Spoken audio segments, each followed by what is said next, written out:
सऊदिया की हुकूमत अमीर तरीन है, हाजी भी सिर्फ 30 लाख होता है। अमीर तरीन हुकूमत में 30 लाख हाजी जब अल्लाह का मेहमान बन के अल्लाह के घर में जाता है, चाय भी पीता है तो रियाल देकर करबला 3 करोड़ बंदा होता है। एक भी नहीं जो कहे मैं खदीजा के नवासे के पास गया था, लंगर पैसे दे के खाया हो, बल्कि नहीं, मैंने आंखों से देखा मोहब्बत हुसैन में गरीब अमीर को खाना खिला रहा। मक्के जाओ, एक हज का सवाब, करबला 70 मकबूला का, वहां पर हरम है, करबला हरमैन है,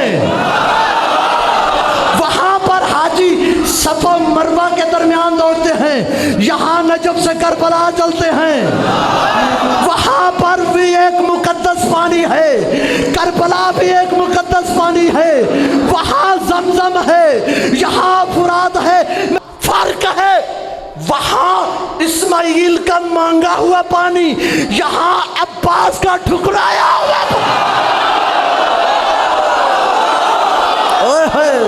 सलाम है यार, आपको सलाम है।